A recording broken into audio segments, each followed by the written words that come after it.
now. And we will call our meeting to order. And we will begin with a moment of silence.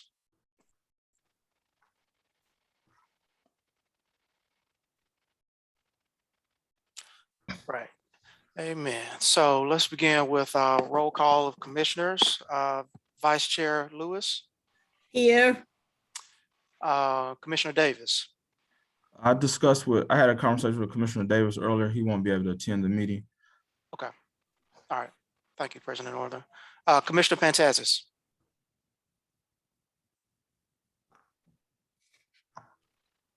Commissioner Pantazis. I see him. There he is. Present. All right. And Commissioner Thompson. Commissioner Thompson. All right. Well, we have 3 commissioners, so that constitutes a quorum, right, President Northern? Yes, sir. All right. So we are officially called to order, and now it's time for adoption of our agenda. Commissioners, you see the agenda? Do. If you're okay with the agenda, I'll entertain a motion to adopt the agenda as printed. I make a motion to adopt the agenda as printed.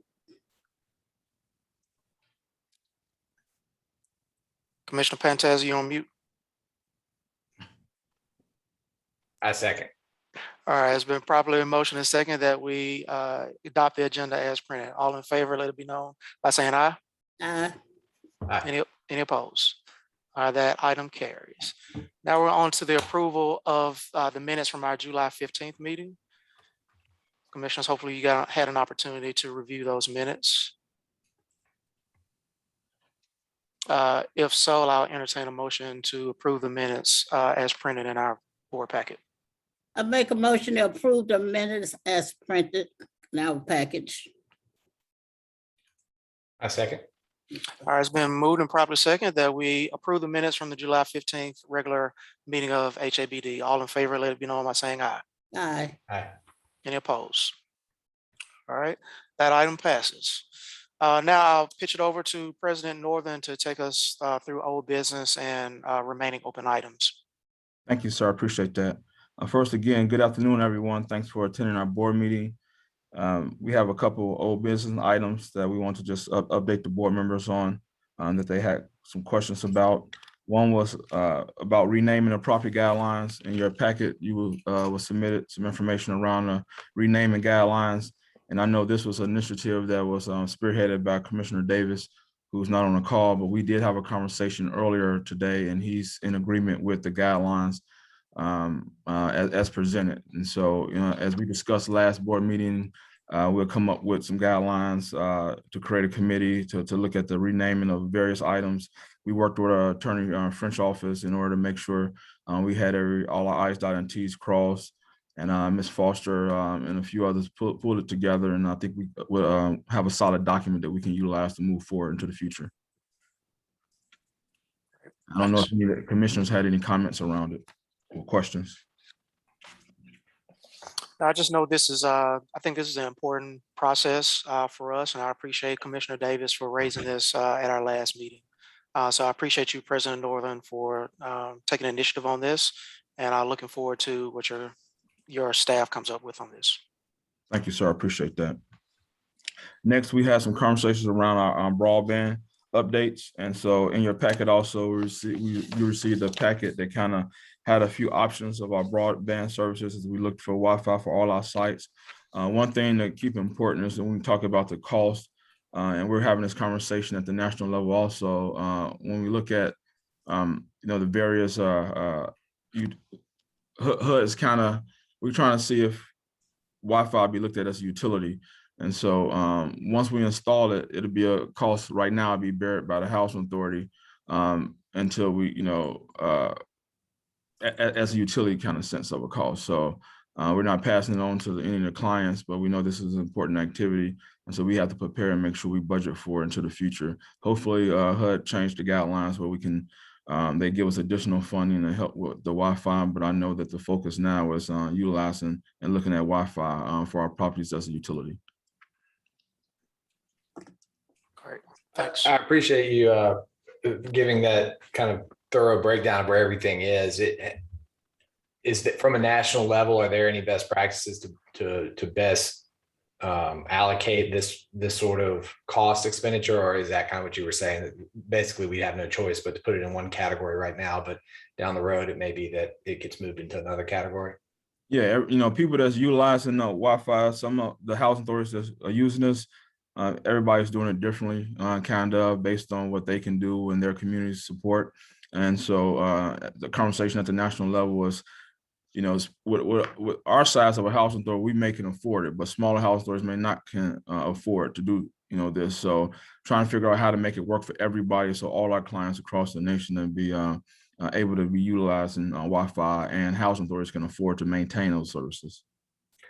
For us in particular, has finance looked at any of these numbers and said whether or not it fits into a budget that we could work with, or is it crazy numbers that it costs prohibitive, or any thoughts as to where that lies right now?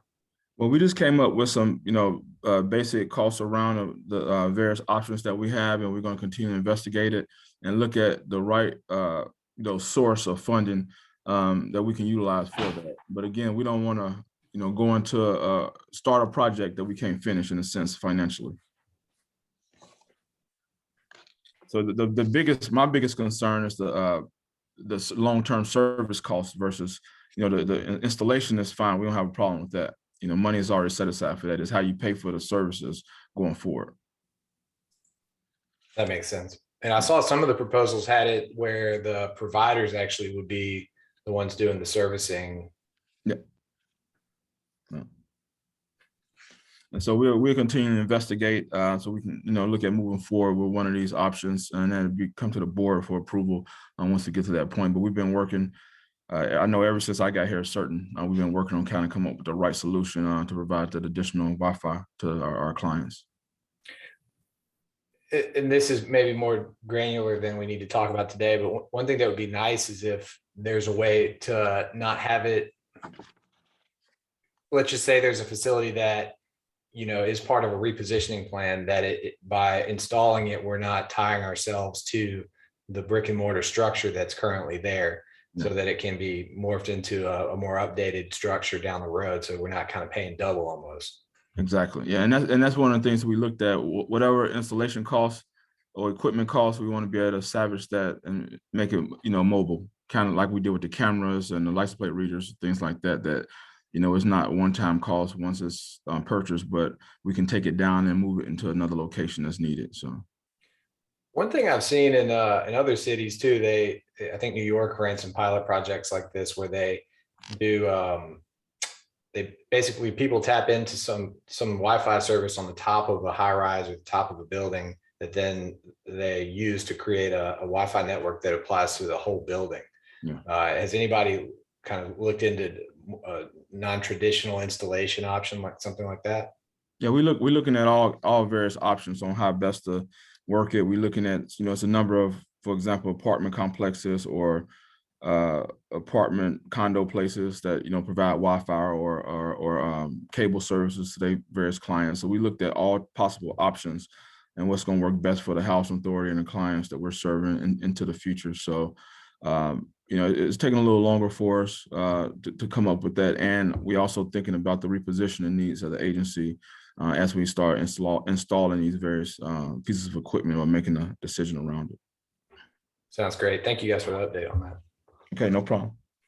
And then lastly, Chairman Hood, Chairman Dr. Hood and myself, we talked about the board committees, and we came up with, the selection of the various committees. They're also in, they're in your packet also. I don't know if it's something that we need to vote on, but as chairman of the board, he kind of come up with the committees. We kind of left stuff kind of where it was. We made some changes because on the old committee structure, we had some names that was outdated. One of the things I did add is as far as our executive leadership team members, I'll probably be engaged with all the committees, but finance and audit, as far as from an executive leadership standpoint, I would like our people that's directly responsible for those items to kind of lead it, but keep me in a know along with the board members on it. And so those are the only outside the line changes that was kind of made. Great. Well, Commissioners, like I said, the committee assignments as it stands is in your packet. Love to have any feedback if you feel like we need to switch these around any kind of way. Great. Well, thank you, President Northern, for old business. Commissioners, any other old business we need to address before we move into new business and President CEO's report? Okay, great. Well, President Northern, we'll entertain your report now. Okay, thanks again, Chairman. We again, we always provide a lengthy report. There's a couple of hot items I want to talk about before we get into the departmental reports and things like that. But we hosted a delegation, Jefferson County delegation reception, and we talked about policy and some directions of the Housing Authority. It was a good event, well attended by the representatives. A few of the board members attended also to help guide that, and the executive leadership team. I think the delegation was pretty, confident and impressed with our discussion that we had. And along with that, I know one of the biggest points that we tried to articulate that Steph had worked on was the fact that we needed a state low-income housing tax credit. Our state delegation from Jefferson County said they will step up and work with us. After that, I followed up with a meeting I had with 10 other housing directors across the state of Alabama and passed that information on to them also. And Seth and myself attended, along with Commissioner Davis, attended the State of Alabama Association of Housing Redevelopment Authorities conference in Destin, Florida, where I was a speaker. When I had that opportunity to speak, I spoke about the need for the state to have a low-income housing tax credit at the state level and how it can benefit our communities, our housing authorities, and help us in terms of repositioning. And the crowd kind of went crazy with it. They loved it. And we had long conversations. And so, whether it's rural or urban housing authorities across the state, we all agree that's something that we need. So we all plan on working together as a united force to make that possible. So some good things came out of that. And, while I'm talking about the conference, we did receive 2 awards at the conference. One was our Maintenance Employee of the Year was Wilbert Murray. And so this is his award. He'll be presenting it tomorrow in front of all the staff at our staff gathering. And then I received the Executive Director of the Year award also. And both of these awards is, kind of like a lifetime achievement type thing. It's a longevity. We was joking around that you just got to Birmingham and you already got that, but it's not just your, work in Birmingham, but I think we've done as a team some great work. And so when I accepted on behalf of all of us, but they look at your body of work as a leader. And so, I'm proud that we was able to bring home a couple of awards from the conference to put on our manuals. And so that was really a good conference, and it was a lot of great information. Going on, we had a great. I don't want to go past that so fast. So, okay. Really appreciate your work there. Congratulations, President Northern, and really congratulations also to Mr. Murray, because I know sometimes we have a lot of unsung heroes that are right here that's been doing this work. Mr. Murray's been with the agency for how long now? Ms. Bills, how long you been here? I was intending to ask him. A long time, I know. It's over 30 years. Like 30-some years. Over 30 years. Yeah. Wow. Over 30 years. Yeah. Right. So we really need to celebrate Mr. Murray, because like you said, President Northern, it's a Lifetime Achievement Award, and somebody that gives 30 years to the agency, we want to make sure that we give them their flowers. So let's make sure that we give Mr. Murray his flowers both tomorrow and then even after tomorrow. Exactly. I met with him just a little bit ago. We took some pictures together, and I let him know that we'll celebrate him some more tomorrow. And I was mentioning it to the board today, but I told him good work. And he's, like I said, I don't know. I hadn't been here for 30 years with him, but I know that since I met him, he's been always willing to provide a good wealth of knowledge to some of the needs that we've had in the maintenance department and overall. So he was very proud to receive it, though. Absolutely. Well, thank you. Okay. We had Fudge down. Secretary of HUD, Marcia Fudge, came to Birmingham and visited. We had a great time. Thank you to the board members that attended. I know it's hard for some of us to get away, but our staff did an amazing job, and city officials, and I got a call back from Washington. They said this is the best visit she's had so far. So we say, hey, that's how we do it here in Birmingham. We got to make sure that we lead from the front. But it was some great information that came out of that. Dr. Hood and myself was able to sit down and have lunch with Secretary and along with Congresswoman Sewell. So that it came out really well though. So I think that was a great win for our organization, the city, and the goals of housing moving forward for our organization. We had a great scholarship fundraiser where we're continually raising money. Employees are giving. Ronnie DeVoe from the R&B group New Edition came down as a special celebrity guest. And I was glad because I was tired on stage trying to dance and make things work. So he really added to it. I had took the opportunity to visit the first day of school and speak to some of the parents and the kids at Haynes, Tom Brown Village. Students from Tom Brown Village. It was Haynes Elementary, K through 8. So that was a good day to just welcome the kids back to school. They had been away for a while. And the blessing for me was that most of the kids that go to that school live in our communities. And so I was able to talk to some of the parents and see some of the kids. Coming up this weekend, we having our flag football jamboree. Originally, we had 10 housing authorities, and that's our partnership that we created with NFL Flag that was going to participate in it. But the weekend's festivities be great. We having HABD night at the baseball game tomorrow night. I get to throw out the first pitch.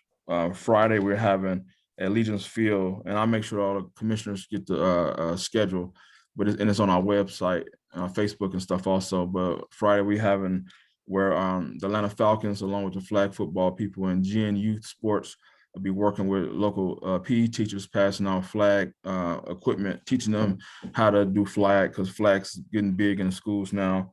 So that'll be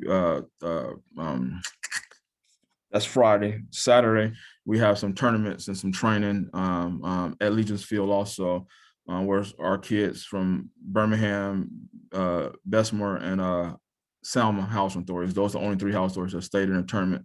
They'll be coming up, and so we'll be participating in the flag tournament on Saturday and then Sunday morning. So I'll make sure the commissioners get emails of the itinerary for that. But that's something that's exciting, as I said before, giving access and opportunity to our young people, but also ensuring that NFL meet its goals of serving underserved communities. And as I said before to them, if you want to serve underserved communities, let's work with the housing authorities across the nation. So this is that kickoff start. So that's something that's exciting. Mr. Matthews and a number of staff members have been working hard helping pull that together. I know I've been worrying Ms. Bibbs and Ms. Holmes a lot about sending information back and forth so we can get it coordinated, but it's coordinated. We received a couple of checks. One was from insurance payment, another one was from our bond. One of the first things that was happening when I got here, HUD was trying to get our bonds refinanced, and so we received the monies from the bonds refinancing and liquidation of 1.3 million. And so that's something exciting when you get that type of money. And like I said before, the insurance payments was like almost $200,000. It was acknowledged by HUD, for our foster youth program. Again, our team members are doing a great job. They noted how well the Housing Authority of Birmingham is doing related to that program. And so, to Ms. Drake and other team members that work toward that, I appreciate you guys' continued hard work on that effort as we provide different types of services for different type of clients. And we got a $12,600 check from PNC Bank, and that was for financial education. That was a community partner grant. So that's working with our resident opportunity and self-sufficiency programs to just help educate them financially, just to give them more of what they need in order to be successful financially, especially during this tough time. We've had a few COVID cases. We're doing the best job we can to stay, socially distanced. Even, we have a little staff event tomorrow. It'll be outside and we'll be socially distanced. And so we're still following all the precautions based on Jefferson County Health Department. But we want to make sure we had something for the team and show appreciation. It's kind of like a little team building activity, but we're doing it so you won't have to touch and hold hands and do all that kind of stuff. So I just want the board to know that we ensured the level of safety on that for our team members that will be participating. We received about 117 concerns A number of them was for Section 8 and some was for housing operations. And again, we're doing a pretty good job in terms of our response rate for this period. It was 99%. When we had some conversations around our risks in terms of our networks and our securities. And so I just want to reassure the board that we have someone on contract to help us to ensure that our systems are secure, so we won't have that situation that we had before. That's number 14, but in the back, you kind of see the outline of, what services they're provided and some of the things that they did in terms of looking at our software, our websites and things like that, to ensure that it's safe, the information is safe, from as safe as possible, from hackers and different people like that. A couple other things I just want to mention before we move on. Crime is down throughout on our properties. Again, knock on wood, but you don't want nobody to be injured, but we haven't had any murders. We had a few shootings, but I think the work that our Director of Public Safety is doing and our management staff on the ground on our properties are doing a great job. We can see the results from the installation of lighting cameras and just working with our clients a little more closer in partnership with the police. And so that's always a good thing when we can report crime is down. Last thing, it was a great event last week.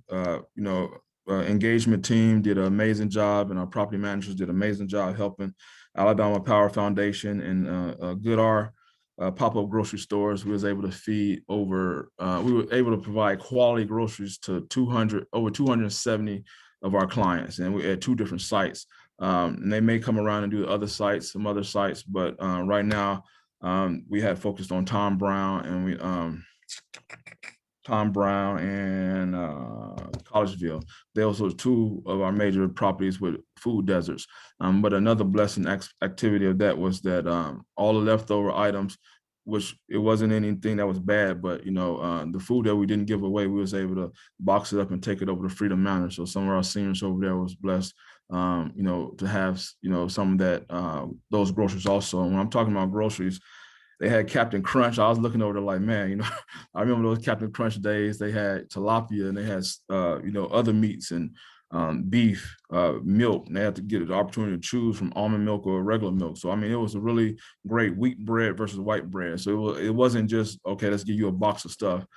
People had the opportunity to make choices. They gave out vitamin water to the family. So it was a great event. I just want to really thank Alabama Power Foundation, their team, and Goodar Pop-Up Groceries for what they did. But along with our team members, we had to make sure everybody that received items was registered. And so, it was a lot of hard work and coordination into it, but it went off well on that day. And so with that being said, I don't know if any commissioners had anything particular, any questions about my report before we move forward.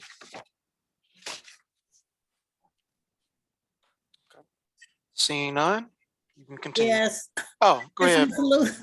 No, I just wanted to thank Mr. Northern, because I know it was him that suggested that the excess come to Freedom Manor. Yeah. And I just happened to be sitting downstairs, and it was an honor to be able to make sure that it was distributed, and it didn't take long. Yeah. So they all appreciate it. So thank you very much for thinking about us. Oh, no problem. We want to think about all our clients, but, I just want a special thanks to our team members, because, they stayed, they worked after, and, it was a hot day and we bounced around, but we made it happen and it worked. And that's what we do. As I said before, we got to lead from the front. So I appreciate that, Commissioner Lewis.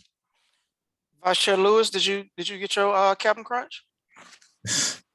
Listen, I missed that on the Captain Crunch, but I did get something else. I get you some Captain Crunch. Oh, well, thank you, because I missed that. Okay. Yeah, thank you. I got the tangerines though. Okay. Great, thanks. All right, go ahead, President Norton. So we have, in terms of financial services, we have a presentation, and also we will talk about some other budget items, CARES Act. At this time, I hand it over to Mr. Jones so he could go over his presentations.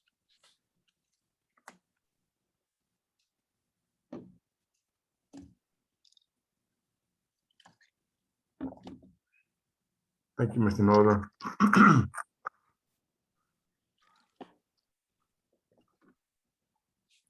Mr. Terrain on, or we're gonna upload the the PowerPoint? Do you want me to load it? Yes, from my understanding, everyone's supposed to be doing their own Do presentation. we have the ability to share? We have Yes, sir. sharing ability? Okay. Yes. 1 second here, bear with me, You see, please. Mr. Jones, he got lucky. His first meeting was in person. Now we back on the system. So now we need to see your IT skill sets. Well, I don't know how lucky it was to have the first one in person. I may should have been the other way around. Okay, let's see if I can share this screen and let's get started here.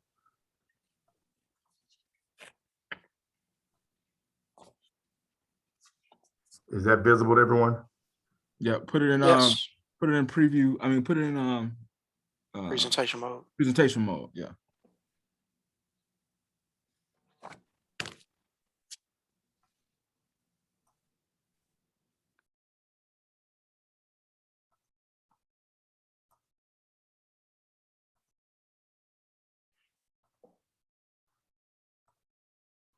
Is that it?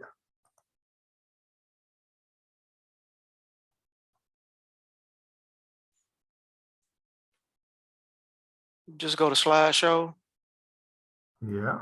and then click from beginning. And then go to Well, I should have display. done it from that slide I was at. Let me try to go back. What? From the current slide, I'll do it from my current slide. Okay, Yes, sir. Okay. cool. Then you can go to display settings and then swap. There we go. All right, sir.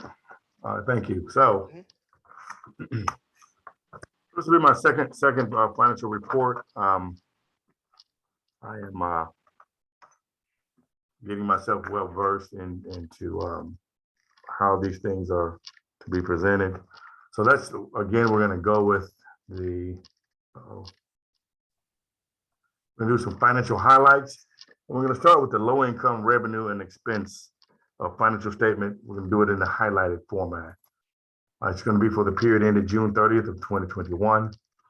So we're going to do a high level revenue and expense and net income or loss review. And then I'll go in and touch on some of those areas where they had a really high variance, more than 10% variance from budget to actual, and we'll do an explanation on those. So for June 30th, well, let me back up. So this is actually the financial statements for the 12 months. So this should be a 100% target. So this should be the full year of 21, fiscal year 21's activity.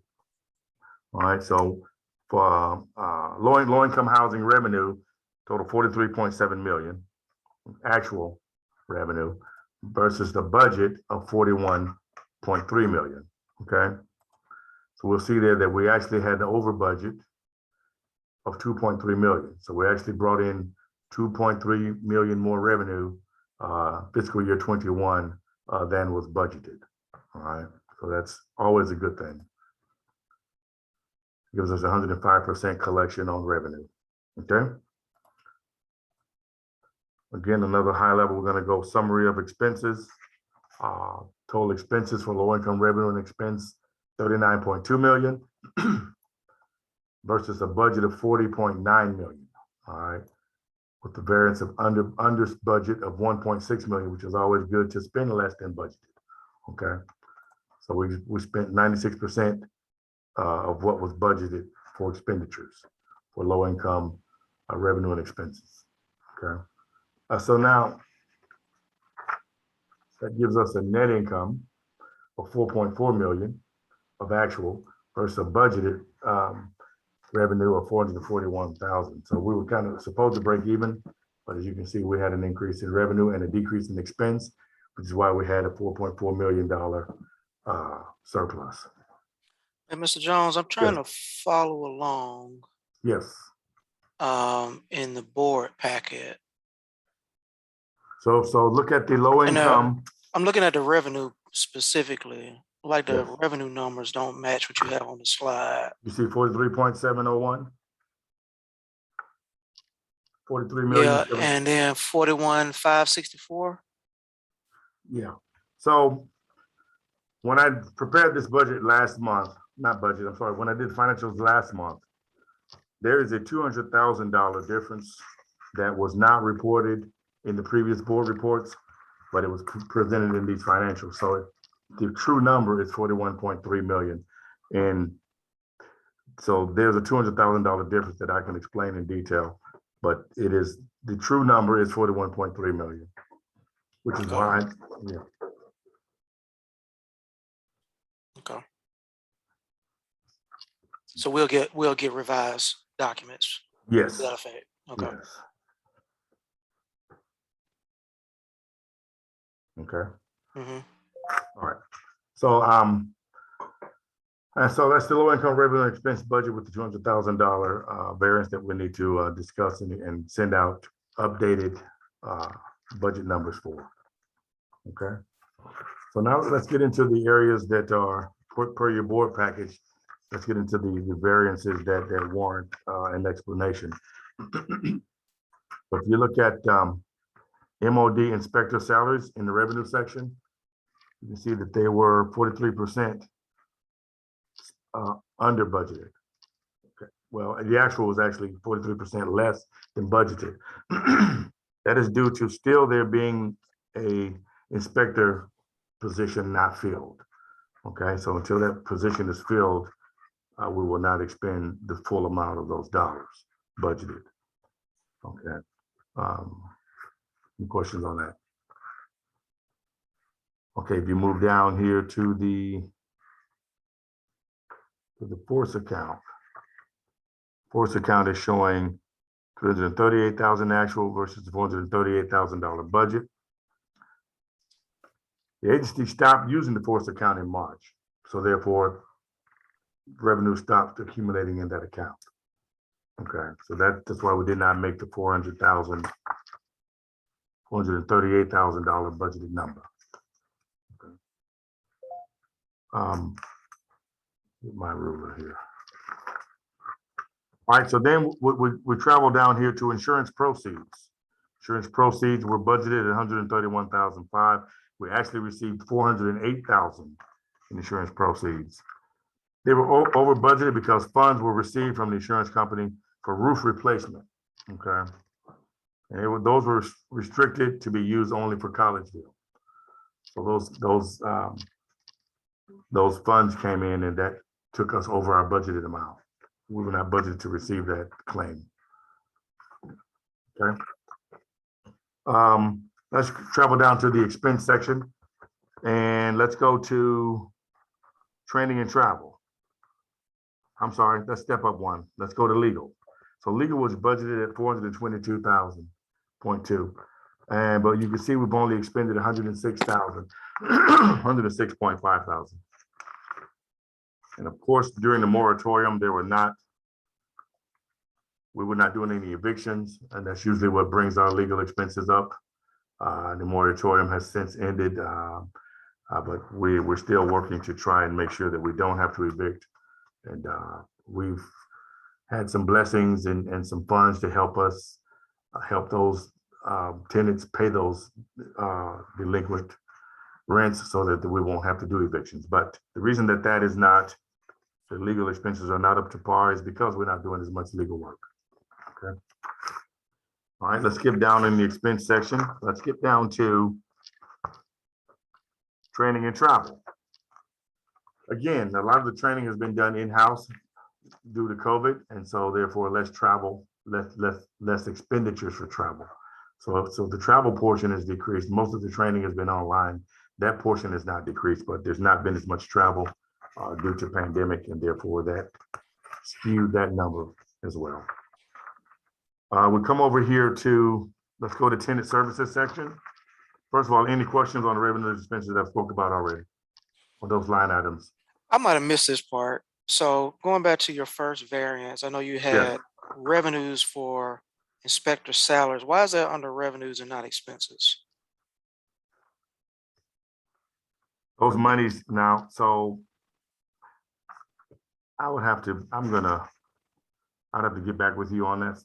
I'm assuming, and I'm gonna say this, my thought is that these monies are grant monies that come in, and so we can't accumulate them unless we have that position filled. I can get back with further detail on that one for you. So the question was, again, sir, was the revenue, why was it looked at? It would be in the revenue section if there are grant dollars that we can't receive unless we have a person in that position. Now, I know so is this out of public housing? Yeah, low income, okay, all right. All right, yeah, we'll follow up with that answer for you. I'm kind of confused about that also. Okay. And this may be kind of a similar style question. It looks like really the big variance from a dollars perspective, I understand it's percentage wise, not the big variance, but it looks like the operating subsidy is $2 million over what we budgeted.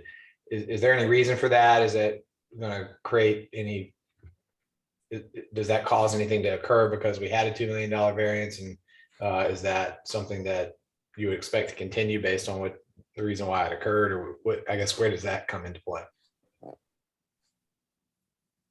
Oh, okay, the operating subsidy. Okay. Can we have that question again, please?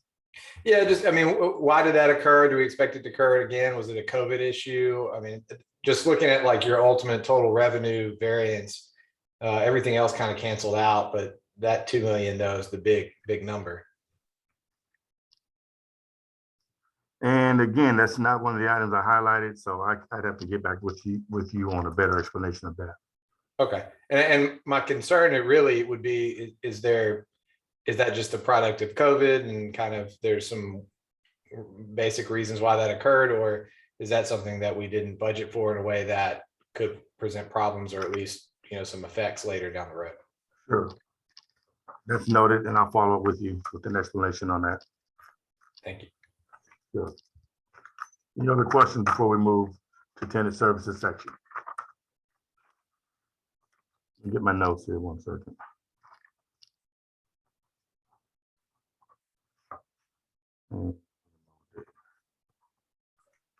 I'll follow up with answers to both of those questions, commissioners. Thank you. All right, so let's move to tenant services. And let's move to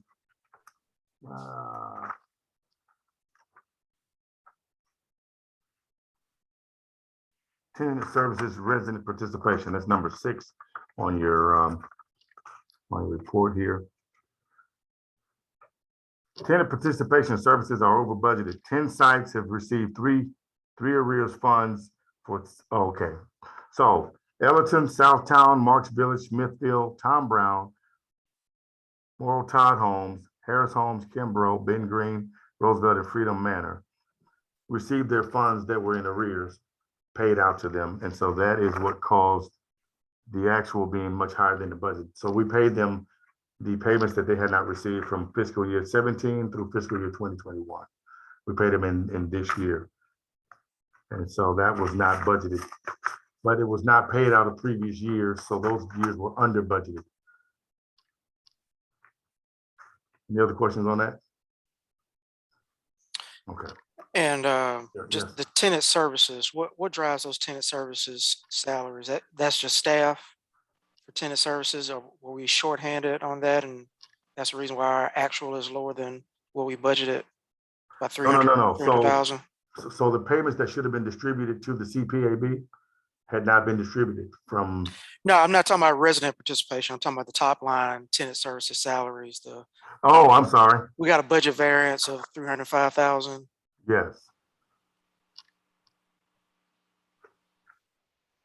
Yeah, so obviously when salaries are under budgeted, there's usually some positions that are not filled. Okay. Okay. We went on a hiring freeze during COVID. We weren't doing no extra hiring for staff members. So some of those salary related variances may be as a result of that. Okay. Okay. Any other questions on tenant services area?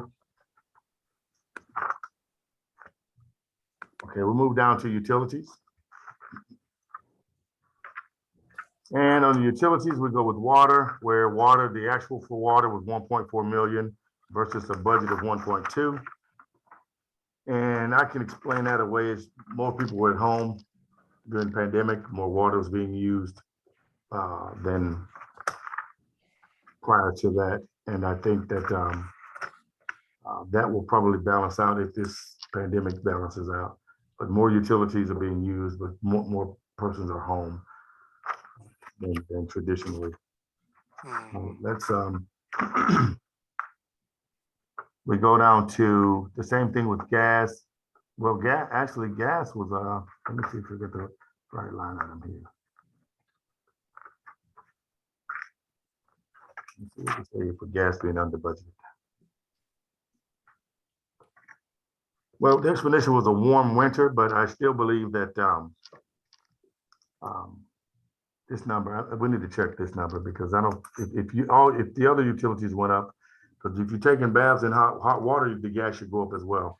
So let me check that number because you use most of those unless, well, I guess the question will become, and this is just from my infancy here, are we using gas? Are the facilities gas powered for hot water? That would be a question for You can someone in check that operations. number. I'll just tell you anecdotally, a lot of our tenants prefer to have one bill, and so and that's typically electric. So that could be explained, but I would encourage you to check on that just to double check it. Absolutely, absolutely. Okay. And in the same situation now, with sewage rates went up. If you look at sewage, 4.4 million actual versus 3.1. Part of that is usage and part of that is a rate increase, which is why that is. And so that rate increase was not captured in at budget time because it was not available at that time. Okay, any questions on utilities before we move forward? Or any other comments? Okay, we go down to maintenance. And of course, again, materials are under budget. And that again is because the amount of work is not being completed. A lot of that stood still during the pandemic. And so a lot of the materials that needed to be purchased, some of them could not be purchased because they weren't available. Okay, that had a lot to do with the pandemic. And then work ceased for a great period during the pandemic as well. Any comments on that section? Any other questions on the maintenance section from anyone? Okay, we go down here to protective services. And so protective services shows an actual of 1.6 million versus a budget of 2.1 million. And that is because the city has been slow to give us our invoices timely. We are actually looking at, we're probably 3 months in arrears on getting those invoices with which to make those payments, which would bring that expense amount in line. And so we had a meeting where we're going to have a meeting with the city officials. We met with our internal protective staff and attorneys about how to address the whole protective services contract going forward. And one of the pieces we spoke about was that they had timely billing so that we can have our proper budget to actual reports for instances like this. Any questions on protective services? Give me 1 minute. Okay.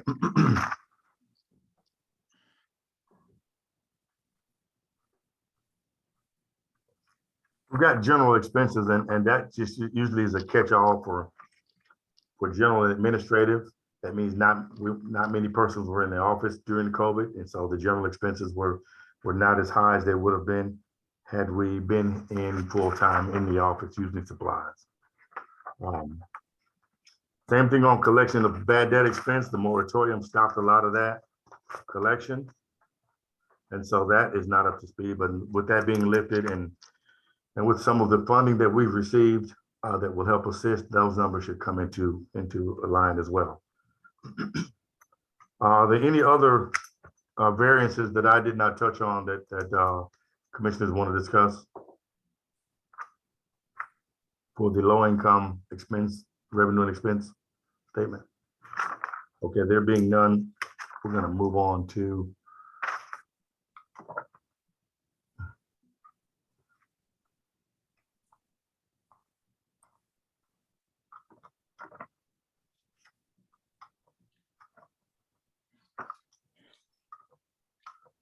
We'll move on to the Section 8 revenue and expense highlights. Okay, we're gonna do this, approach this in the same manner as we did the low income. For the period ended June 30th, 2021. Revenues, actual 3.6 million. Budget, 3.2 million. With the variance there of 413,000. All right, so that is a 112%. So we, again, revenue exceeded budget, which is always good in any operation. Okay. Again, high level, we're going to touch on total expenses, 3.0 million versus a budget of 3.2 million. Again, it is always good to spend less than we budgeted to spend. So again, that's another positive for management and operations. So we expended 94% of the projected budgeted expenses. Okay, again, let's go into the net income or loss or surplus. It's just 596,000 actual. The budget was a zero balance budget. All right, so now let's go into, again, the variances that we highlighted and internally. So the way this has been done internally is any variance that was 10% or more off of the percent is what we discussed. But of course, there are others that commissioners may seem necessary to ask questions for. And if I don't have explanations for those, I would definitely take those down and we'll get those explanations back to you for those that we have not, that are within the 10%, but still, I think a significant variance. So, so I would start here with on the variances that are 10% or more based on our analysis. We've got fraud recovery showing 9.5 million versus 12 million budget. So that is under. Explanation for that turns out to be fraud recovery is under budgeted because the moratorium on collections again. We couldn't collect a lot of the arrears collection was halted due to the COVID moratorium. That's all I had in the revenue section. Are there any other questions any other commissioners had in that revenue section? Any variances that stuck out? None. Okay, well, I'm going to move to the expense section now. Namely, let's move to, again, our insurance expense for Section 8.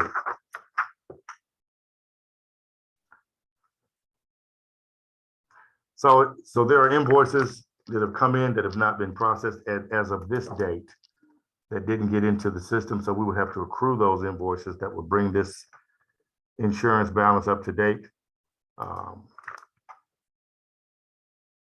So as of production time for this financial, those were not posted and not paid. So they need to be accrued to bring that to date, to balance rather. Here on travel and training, we have a difference. We have 6.0 million actual versus a 40 million on collection. Is that right? Yeah. And again, no training. A lot of the travel was cut out and in-house training was done virtually. But again, the travel difference is based on the pandemic and the inability to travel to different seminars and sessions.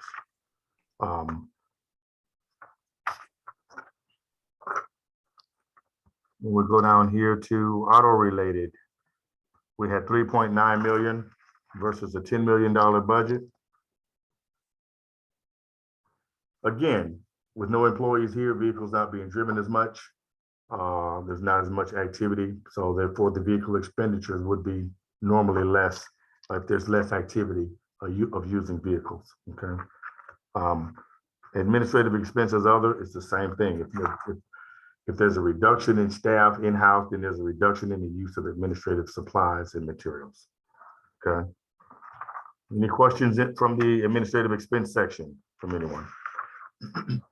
Again, on Section 8, we go down to the utilities. We have the same situation with gas. In this case, gas is higher, which definitely makes me want to go back and research that number as well. Okay.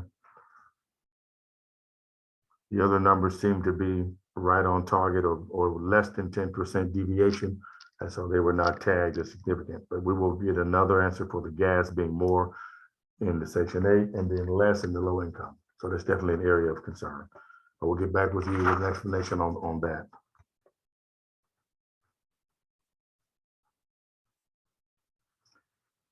Okay, coming out of the utility section, we'll go down to maintenance section, and we've got the materials variance, 8.3 million actual versus a $10 million budget. And that explanation will be the same as for low income. Less maintenance being done, less materials being purchased, less work orders being fulfilled would be the reason for that variance there in the material section. We'll move over here to software maintenance. Again, we're saying that we've not processed new invoices normally because we've not received them. Again, receiving invoices and having them processed by year end is the accrual process that should happen. If it doesn't happen and we've not received them, then we can't accrue them to bring our expenses up to what they should be at year end. Any questions on the Section 8 revenue and expense? Financial highlights. Okay.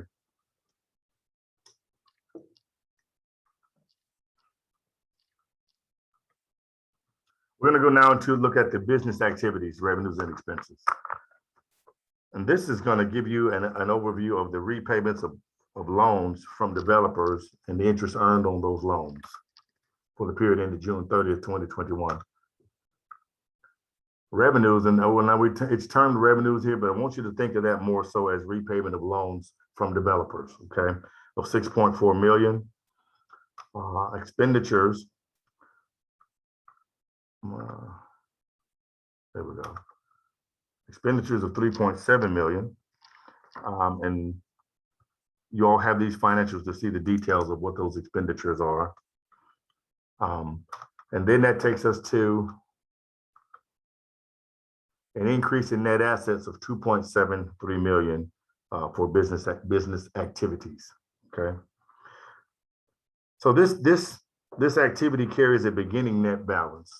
Okay. I'm sorry, a balance of beginning net assets, which you will see here is 6.7 million.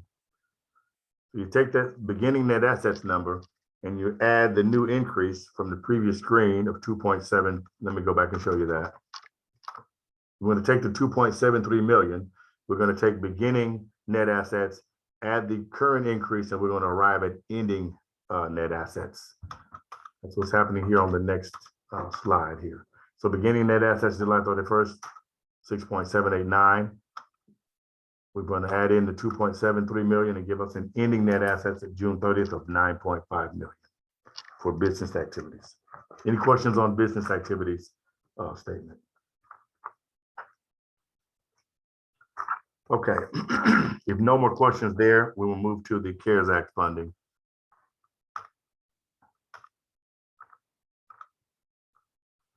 So the Public Housing CARES Act funding was 4.75 million, and the full amount of that has been allocated and earmarked for expenditure. And so that is totally allocated and will be totally expended by December 31st with $0 having to go back to the federal government in that area.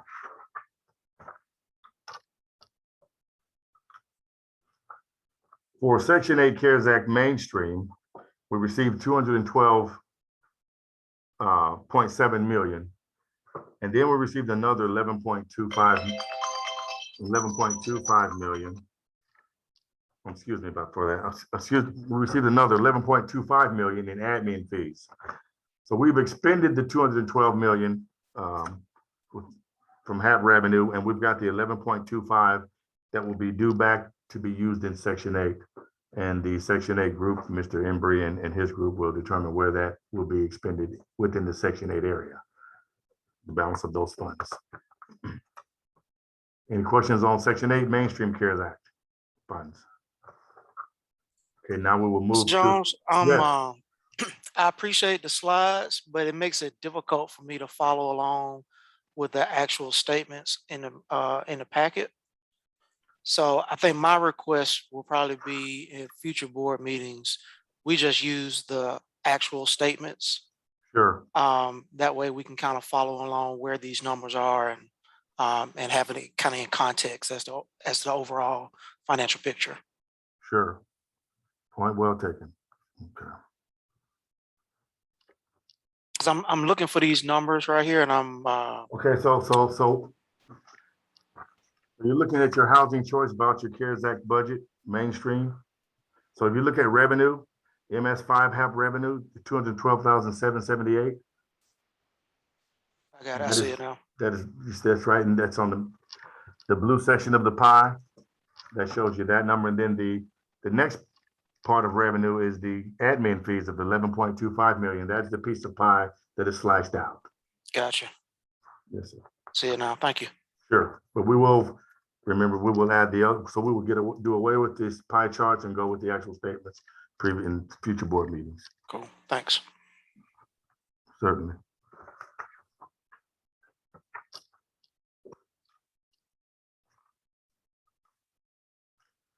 And now, when the next one is the CARES Act choice voucher, housing choice voucher CARES Act funds. That total was 1.3 million, 1.37 million, of which all of it is dedicated, but we've expended 1.293 million with 81.9 million funds dedicated for Section 8 use as well. And that will be determined again by the Operations Department, Section 8, Mr. Embry and his team. So if we look at the revenue section here, in the actual column, 1.375 is what you'll see here in the orange section of the pie. You'll see the total amount of expenses, 1.293 as the gray portion of the pie, and the remaining 81.9 is the pink slice of the pie chart. Any questions on the CARES Act funding? Again, all funds that are in surplus are dedicated, yet to be expended, but will be expended by December 31st.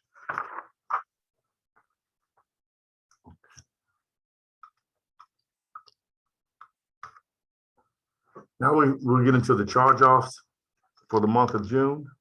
I'm sorry, the month of July. Rent charge-offs for July were 21.3 million, thousand rather, I'm sorry. Maintenance local charges, 6.6 thousand. Okay. Less our security deposit of 525 gives us total charge-offs for July of 27,414. Okay. We have implemented MIS, of course, to help in collection efforts. And so minus collections from MIS from July 2021 of $22,099 gives us a net charge-off amount of $5,315. Any questions on the charge-offs? Does that at this time require board action for approval, or do we do that at the end? It does.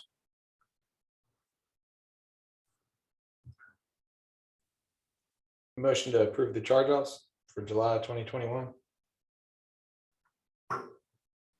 We'll get a second on that, Commissioner A Lewis. second. It's been moved and properly second that we approve the charge-offs for the period ended July 2021. All in favor, let me know by saying aye. Any opposed? All right, that item carries.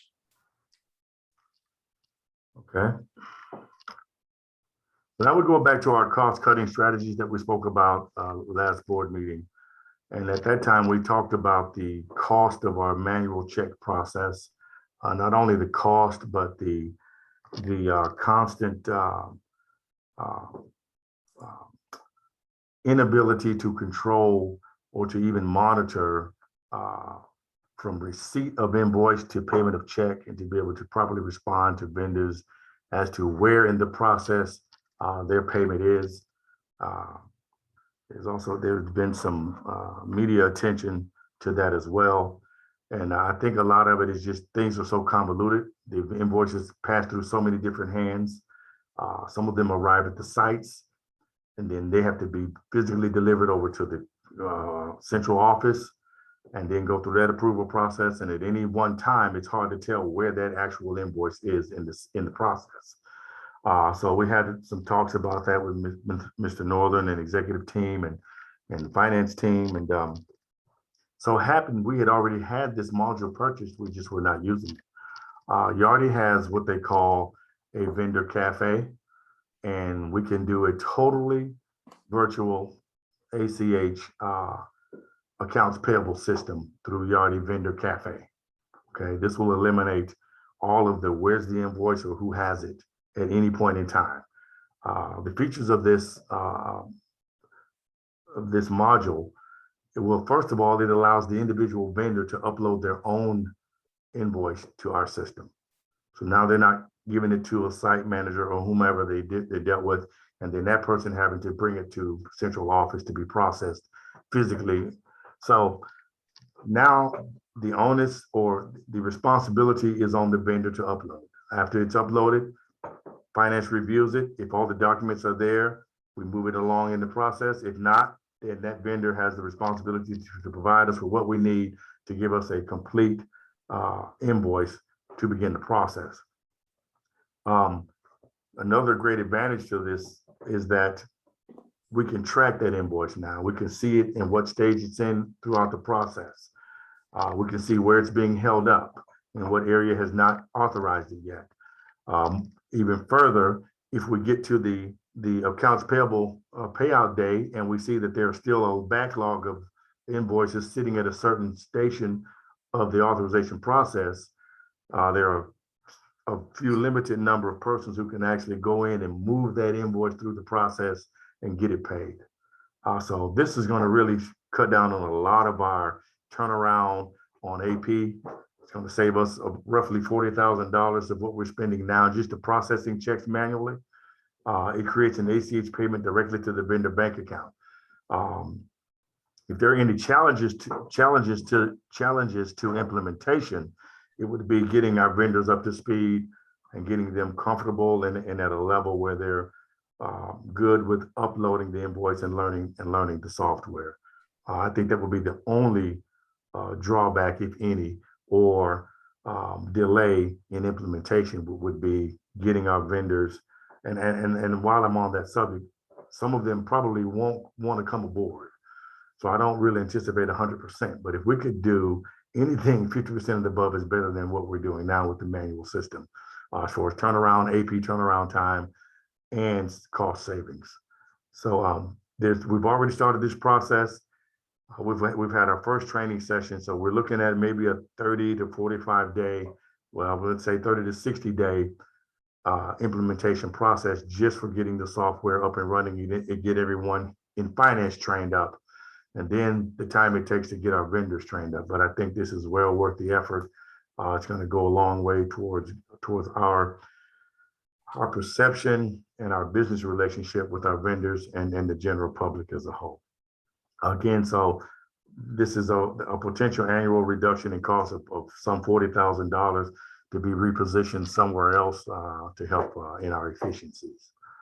Any questions on the cost cutting strategies or comments, recommendations? I want to add to that, Mr. Jones, that one of the things that, another thing that we're doing is messaging. I know that commissioners had asked us about the eligibility information on how people can become eligible, and our consultants are working on that in terms of our marketing people together so we can get it uploaded. So hopefully by the sometime in September, we better have it uploaded to the site and make sure the commissioners get it. But another thing is that, a lot of people don't understand the protocols and things that we do as an organization. And so, we hear about the complaints and concerns about the people not getting paid. Some of it's that we got net 30 days. So they may send an invoice and want it the next week, but that's not how our process is. And so we got to make sure we message y'all to make sure that individuals and our vendors know that we have net 30 days before we pay. So there won't be those issues. Understanding that some people may not have that ability to wait, but that's our guidelines. And so what we get is calls and emails all week after somebody, 2 days after somebody sent the invoice in on wanting payments and things. So the rhetoric go around is that we're doing something that's not right when actually we're following our guidelines. And it may be some situations where they are delayed or late, as Mr. Jones said, the invoices get lost in translation in a sense, transition or whatever, or moving around. Staff person is off work, so might grab the wrong invoice or the wrong stack of papers, and so we're trying to fine tune and move more efficiently and effectively. Thank you. Any other comments on cost cutting strategies? Okay. So now we're going to go and present the budgets, and in this instance, as tied up as I've been with finance area, we have consulted with Connie Hill, who actually prepared these budgets, and I'm going to pass to her to give us a budget explanation. Connie, are you on?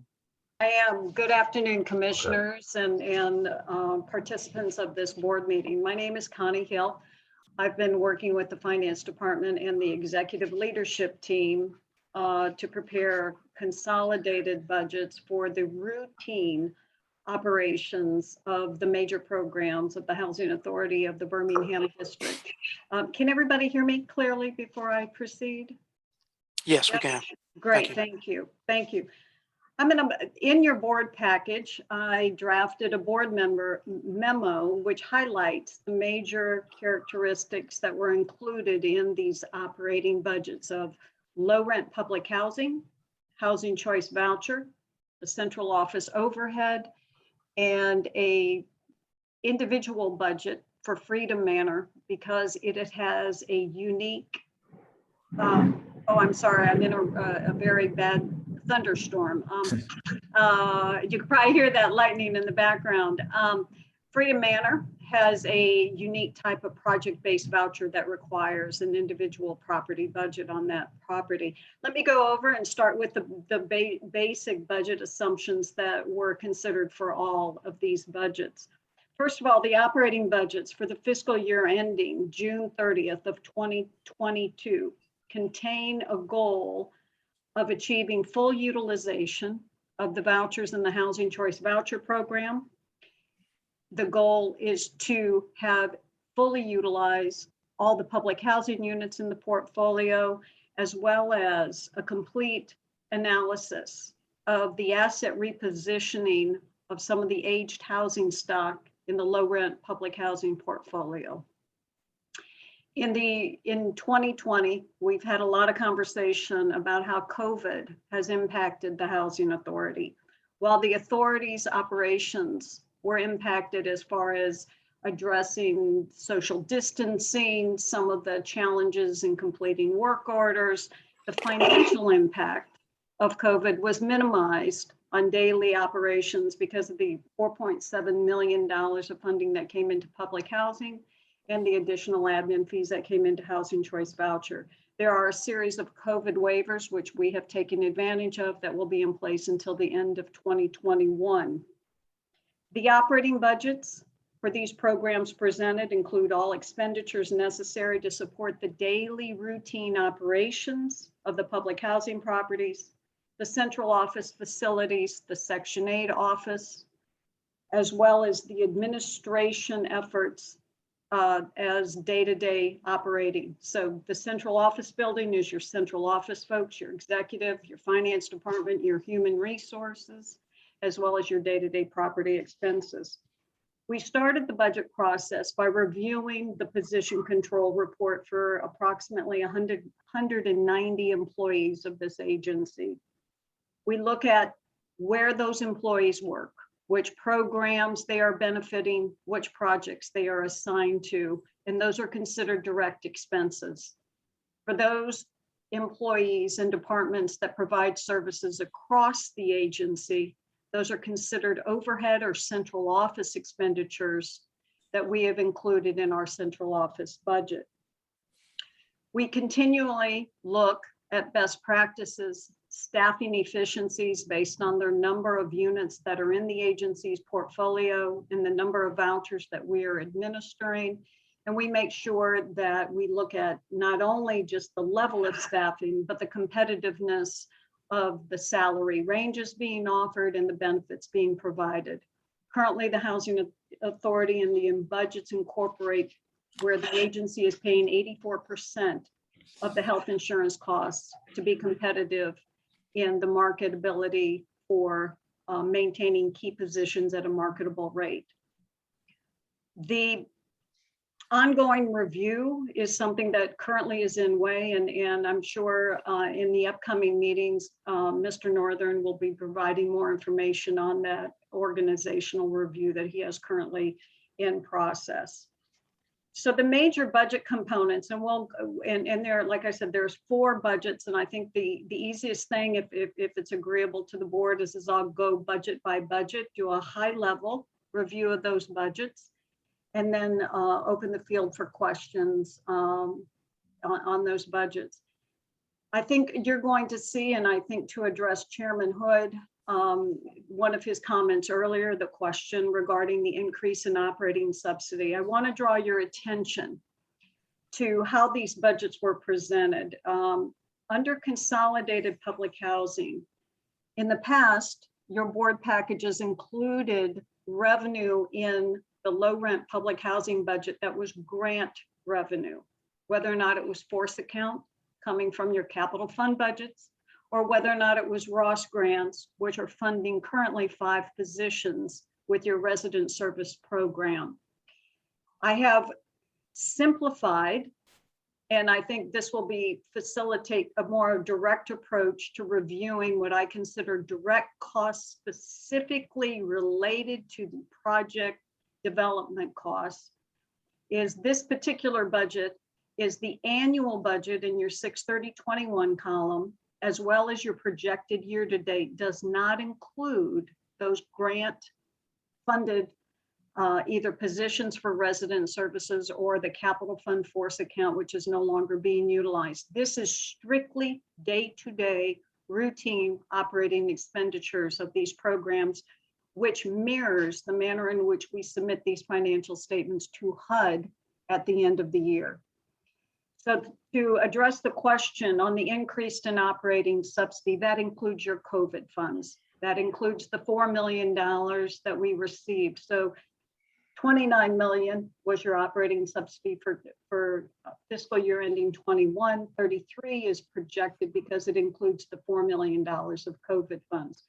We expect 27 million of routine operating funds for the upcoming year. And we have estimated that HUD will give us, on the average, $93 for every $100 that is a formula. As you're probably aware of what we call proration.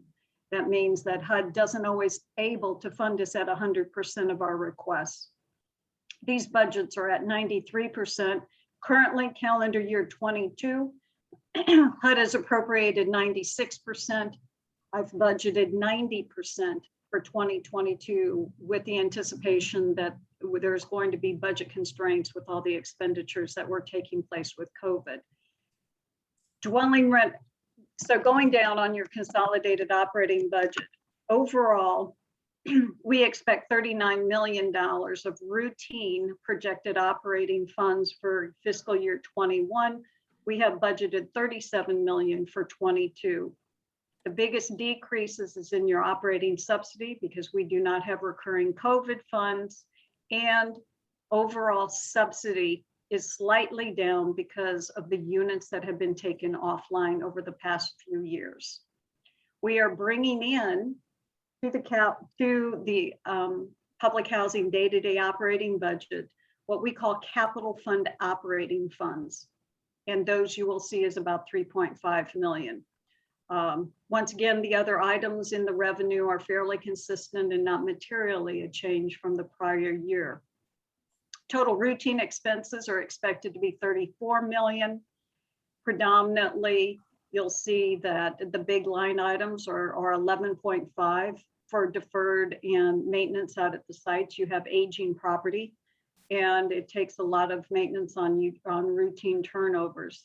Utilities, we talked about earlier, predominantly that is the issue with the increase in sewage rates. Consumption hasn't changed dramatically. It's a rate issue, a billing rate issue on that. And then I've also isolated out of what we call our other general expenses, a line item that you'll see, it's called mixed finance properties operating subsidy. That is the amount of operating subsidy that we send to the partnerships that are privately managed. For instance, the Park Place properties and the Tuxedo properties. Overall, you're aware of the debt service payment on the energy performance contracts. That leaves the cash flow for the current year of basically $100,000 in cash flow. But keep in mind, the excess that we had from 21 is still available. It is sitting in what I would call a savings account, that as we have budget needs, deferred maintenance needs that come before the board, that clearly those funds are available as well. So I think moving forward, I think the goal that executive leadership has instilled that we will provide potentially a more simplified, direct approach to budget to actual financial statements based on the main categories that we're required to report to HUD in our audit and our year-end financial statements. Is there any questions? I know there's a lot of information, and it's a little bit different than you've seen before. So before we move on, is there any specific questions on the consolidated public housing budget that I can answer?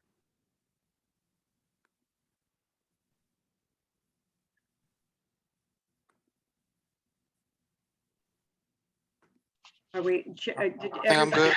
You're good. Thank you, Yeah. Chairman Hood. Mr. Jones, can you move on to the Housing Choice Voucher Program? So your Housing Choice Voucher Program funding comes in two buckets. One, to pay the landlords, which is the bottom portion of this budget, and that is considered housing assistance payments. The top portion is considered administrative fees. The goal of this program, and excuse me, I'm sorry,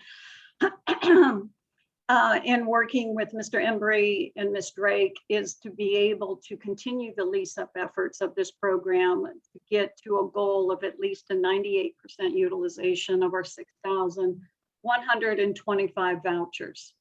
The average payment that we make to a landlord is about $640 a month. So the bottom portion, I'm going to drive your eyes to the bottom portion of this budget first, is we have a budget, what we call budget authority, a pool of resources available to pay landlords and our utility to the tenants of approximately 47 million. That is enough funds to become 100% utilized of the 6,125 vouchers. We anticipate it's going to take us a while to get there. We have had challenges in the Birmingham district for having enough affordable housing within our district. And so the goal is to issue out on the street new vouchers over a period of time without flooding the market with too many vouchers to be successful, in order to get to that full utilization of that program. Good news is we have adequate funds to do that. And so that is a very good place to be in as an agency. So with driving the bottom portion of the payments in the lease up to landlords and the additional landlord outreach that is currently underway, will drive the top part of your schedule for the amount of fees that we earn to run the day-to-day program. We expect that we will be at about $3.6 million of admin fees. And once again, HUD is only paying us about $80 for every $100 that they should be paying for us. Once again, that's a nationwide budget appropriation issue. Expenses run 4.1 million, 4.2 million approximately. That includes salaries, that includes inspection costs, that includes day-to-day operations, what I consider facilities cost of their office. And it also incorporates paying the full allowed fees to the central office as overhead fees. In the past, the agency has not paid those full fees. Moving forward, the goal will be to allow us to pay those full fees within the regulations allowed in order to fully fund the central office, which allows for a more flexible use of funds. That is currently utilizing previously earned savings accounts.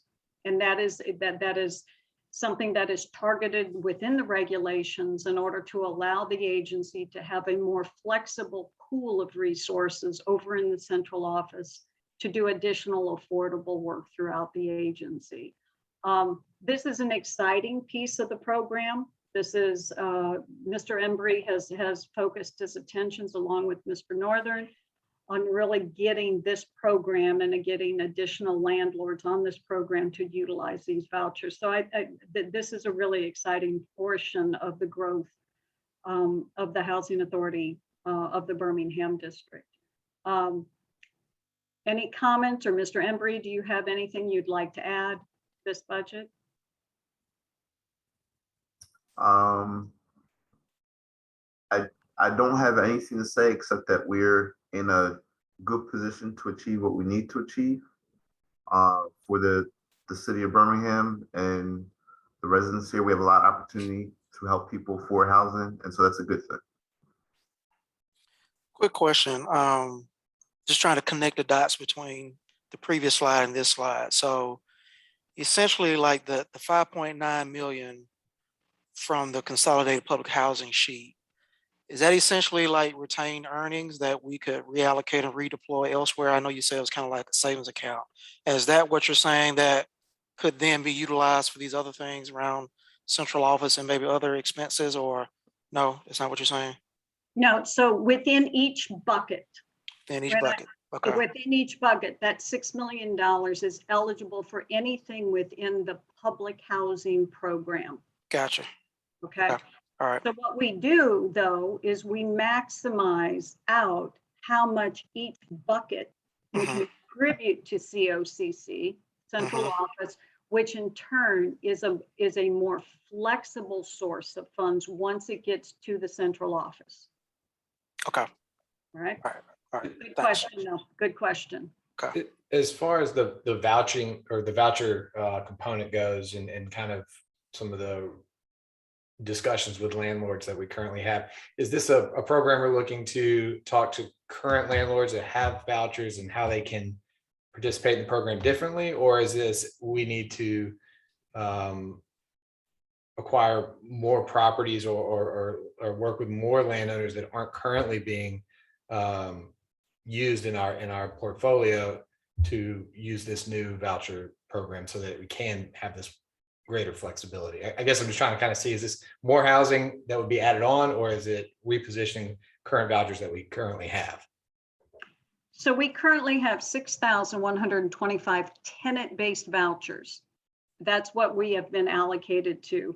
Currently under lease are approximately 5,400 of those 6,125 vouchers. So it is not new vouchers, it's just utilizing the current budget authority and the current amount of vouchers that we currently have.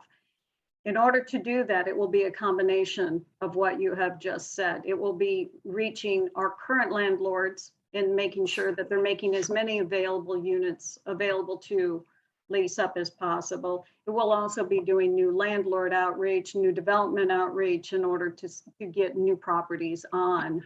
And there's mechanisms that that can do to facilitate that would be an eligible use of funds, whether or not it is a program of some landlord incentives.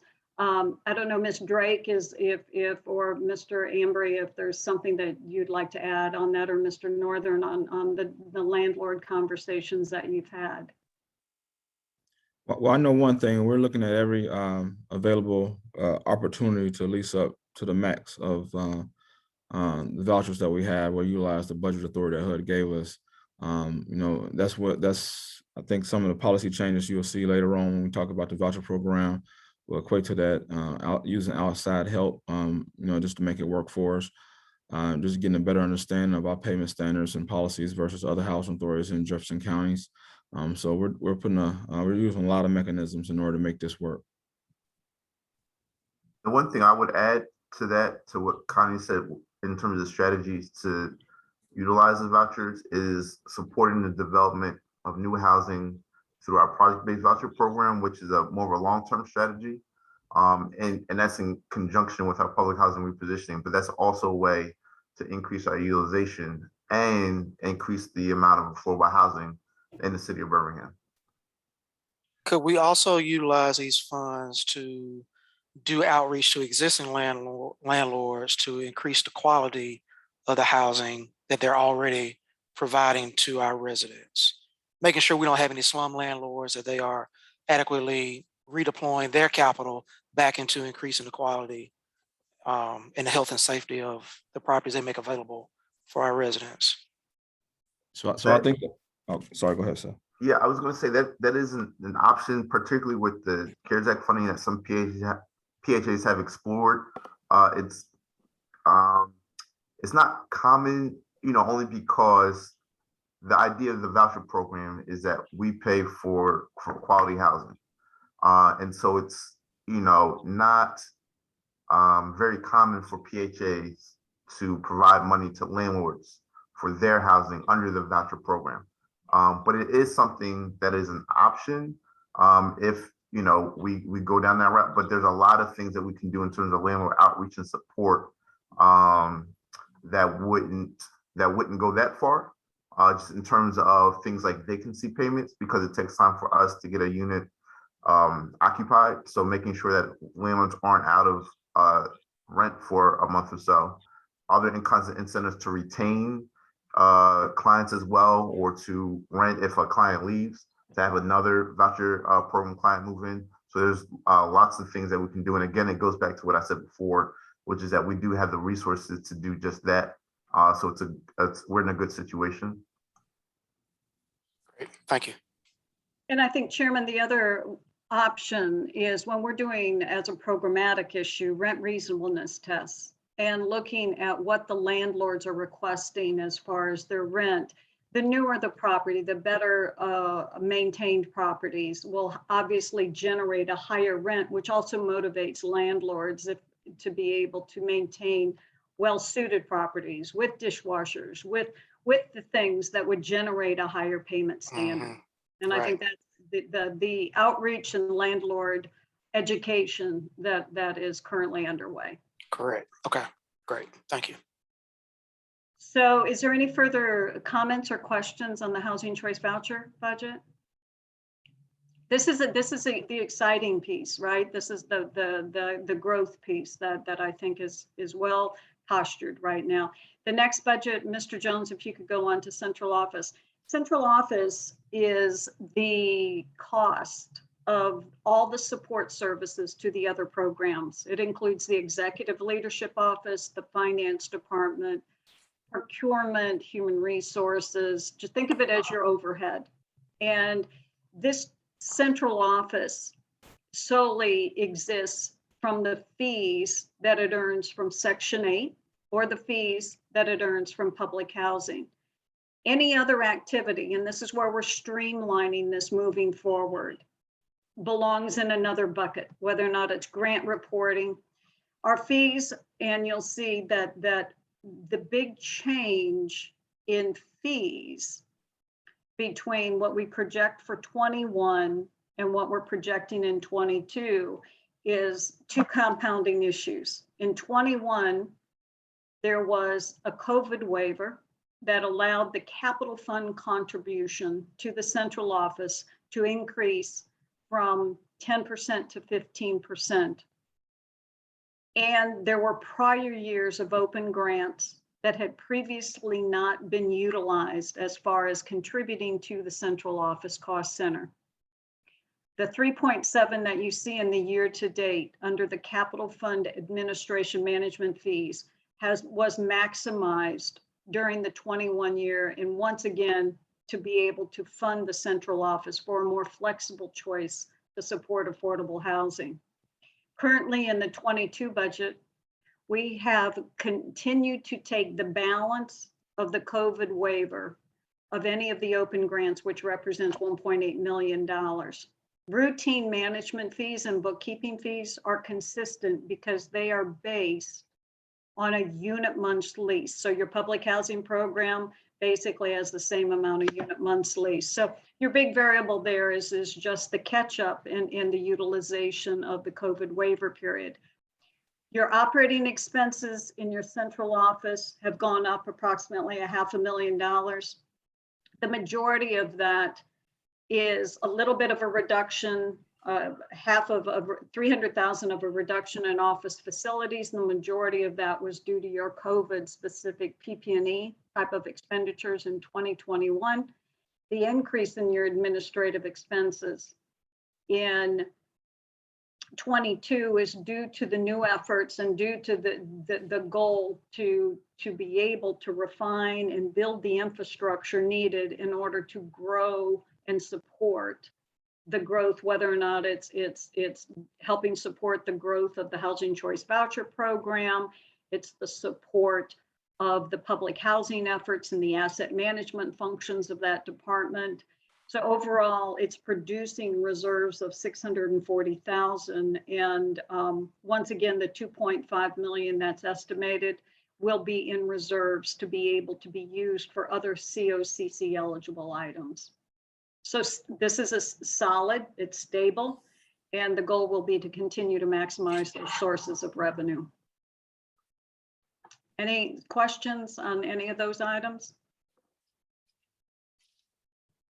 If not, we'll move on to the Freedom Manor budget, which is your own. Freedom Manor was a RAD conversion, and it was done versus there's two types of vouchers. There's one type of project-based voucher that we would administer under our Section 8 program, and there's another type of voucher that is administered under HUD's other department of multifamily. We're currently under the public housing function of HUD. Because this is a unique voucher, it requires a unique budget, separate budget for this particular property to be submitted to the HUD multifamily office. 21 budget was assuming one type of lease up. As you all aware, this is a new property that came online towards the end of 2020. That lease up, the actual year to date of 21, the lease up took longer than anticipated when the original budget was put together. And there were some changes, there were some delays in that lease up process. And your initial year of lease up is always, it's an interesting year. You just are trying to get up to speed. Your 22 budget is based on a full utilization of that property, or what we call contract rents. So that's your revenue of approximately 750,000. And that will be stable for most of the years to come with very little changes. Your expenses are based on estimates. Once again, we don't have a good full year of history of operating expenses on this property. So there may be some variances to be expected between budget and actual in this upcoming year, but it's a reasonable budget. And this is also a property that the real estate department is looking at potentially repositioning some of the debt or the contributions that the housing authority has put into this property for the development, in order to either put a FHA product loan on it and in turn return some of those housing authority funds for future development in other properties. So this is really just a budget that is in your package solely because it is a required submittal to another field office within the HUD multifamily division. Is there any questions on this budget?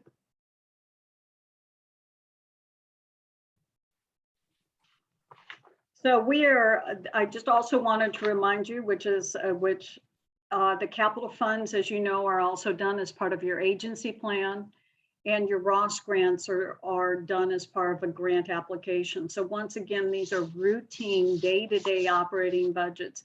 And moving forward, we'll be producing financial statements that will look more similar to this, very apples to apples and very succinct, with, of course, any amount of detail that is requested. We can provide more detail if need be.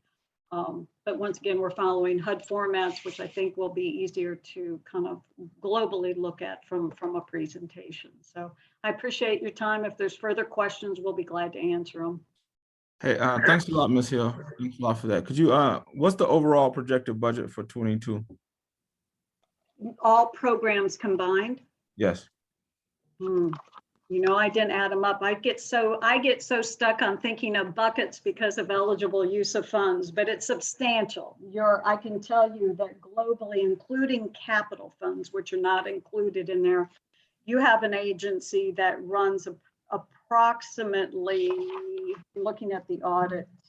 Well, you know, you can go ahead, just, why don't you guys add it up and just give it to us before we get off the call? Sure, thank you. I'm sorry. I just think of buckets because I'm so No, sit no. on eligible use of funds. So yes, we will. Thank you.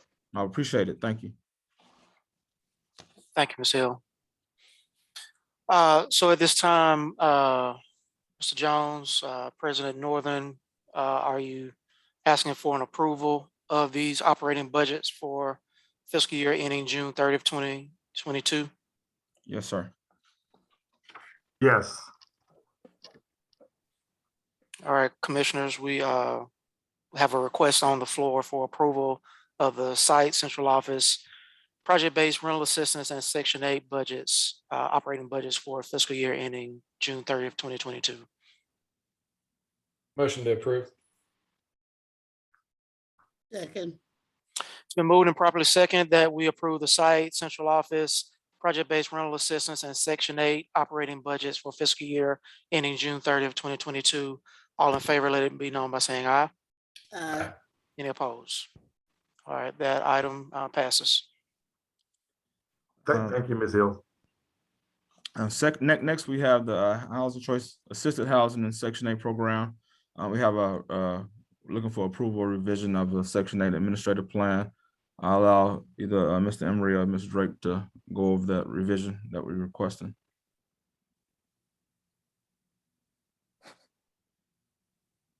That'll be Ms. Drake. Thank you. Good afternoon. Good afternoon. I'd like to say first, thank you for allowing me to present this action item at today's board meeting. Doing so will permit continuous workflow within the Section 8 department. The purpose of this request is to obtain board approval to revise the Section 8 administrative plan to be in compliance with HUD regulations and overall agency goals by updating verbiage to coincide with policy changes. After a review of the current administrative plan by HABD staff, it was determined that updates and some revisions were needed. All recommended changes as a result of additions, deletions, or modifications are to improve procedural guidelines and performance standards for effectively administering the program. The requested revisions relate to the Housing Choice Voucher Program subsidy standards. Changes to the subsidy standards may reflect a direct increase in subsidy contingent upon program utilization, family composition, and participant income. I will go over each page which denotes a change, amendment, or deletion. As a reference, please note all text with strike through signifies deletion and all text with red denotes additions. As we go over, please feel free to let me know if there are any questions. For convenience, all requested updates are addressed here on the PowerPoint. So it is an exact replication of what you currently have, but instead all the changes are on the PowerPoint. Okay. So the first change would be number 4 under subsidy standards on 29. And we're requesting to strike through HABD will consider such factors as family characteristics, including sex, age, different generations, and relationships. Consideration will also be given for medical reasons, such as medical equipment and the presence of a living aid. So a lot of these changes are verbiage changes just to ensure that the flow is accurate and consistent and that also is understandable. So we will cross that out and put except in the following circumstances. And it reads persons of opposite sex, family members of different generations will be allocated separate bedrooms regardless of sex or age.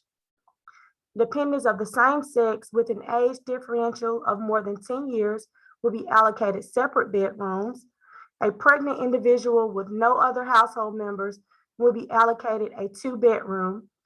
HABD will consider alternative voucher sizes for households as a reasonable accommodation for medical purposes, and live-in attendants will be provided a separate bedroom. The next one, we are requesting to strike out number 6, 7, and 8, and we will place where 7 was, that will be number 5 because we're crossing out the others. The next one is the voucher size bedroom rule summary. We're crossing all of this out because we're requesting to change how we allocate or determine a family's eligibility for a voucher. So this, instead of saying number of bedrooms, we're just correcting that verbiage to read voucher size, because we don't determine the number of bedrooms a family leases up. We determine their size of their voucher. Some updates with the grammar where it says based on, and under request for separate bedroom, due to medical reasons, we are adding the family must also provide written documentation justifying an additional bedroom at the time of each subsequent annual recertification.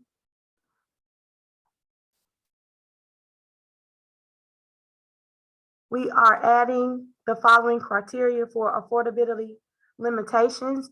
If a family enters into a new lease agreement, which requires the housing authority to execute a new housing assistance payment contract for a dwelling unit with a gross rent in excess of the payment standard as determined above, the total tenant payment cannot exceed 40% of the household's monthly adjusted income.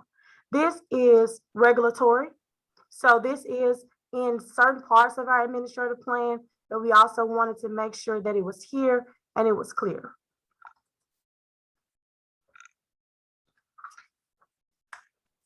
Also, I would like the commissioners to know that the requested changes are a result of an HCV leasing panel call that HABD executive leadership and myself had with HUD officials in late June. One recommendation was to update our subsidy standards as such as I presented. Although this change will reflect an increase in spending, it will not negatively impact our continued ability to continue leasing current and new families on our program and our waiting list. Please let me know if you have any questions. Thank you, Ms. Drake. Commissioners, do you have any questions or comments? How will this affect the residence rental? Will it still be like 35%? You said something about 40%? Yes, ma'am. So it's at least 30%, no more than 40%. That's a HUD rule, and that's also throughout our administrative plan. The most important changes are here. This will actually, if I'm honest, they would love the change, because initially a child up until the age of 3 will be allocated a voucher size in the room with their parent. So now what we're saying, if you are pregnant, you will get a 2-bedroom voucher. So that means they can search for a larger unit than they were initially allocated. So the parent no longer has to share with their child if they don't want to. Okay, thank you. Yes, ma'am.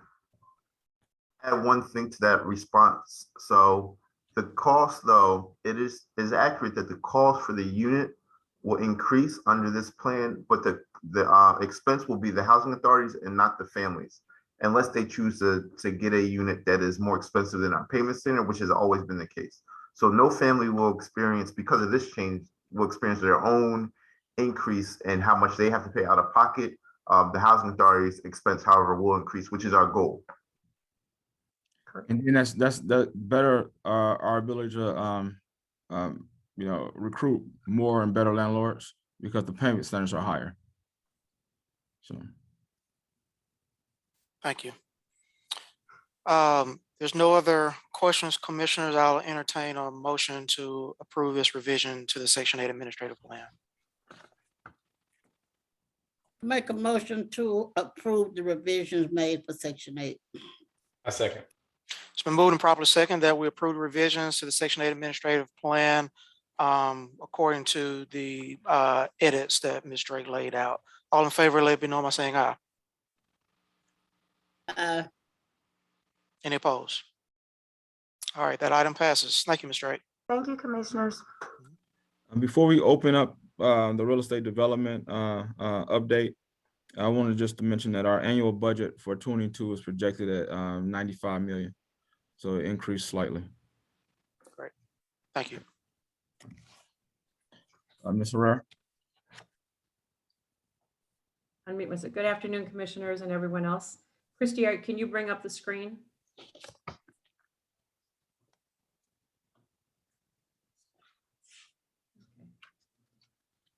been a long meeting and you've had a lot of numbers thrown at you, so I'm just going to highlight a few things that are in our report. First, just kind of an update on Southtown. As you know, one of the things that we've been waiting for predominantly is the environmental clearance from HUD based on the SHPO. The city did advise us that they anticipate that it was sitting on the desk of the community development director at the HUD office waiting for signature, and we were anticipating having it today or tomorrow. Receipt of that environmental clearance will allow us to move forward with the full notice to proceed and proceed with the demolition. Hopefully you've observed that there's been pre-demolition activities which have included the installation of the perimeter fencing to protect the site from some of the vandalism and things that had started to occur. So hopefully we're keeping our fingers crossed that we'll move forward real quickly with that. I'll highlight real quickly as well. We had a meeting with the Alabama Housing Finance Authority based on everything that has transpired in the market and in the economy.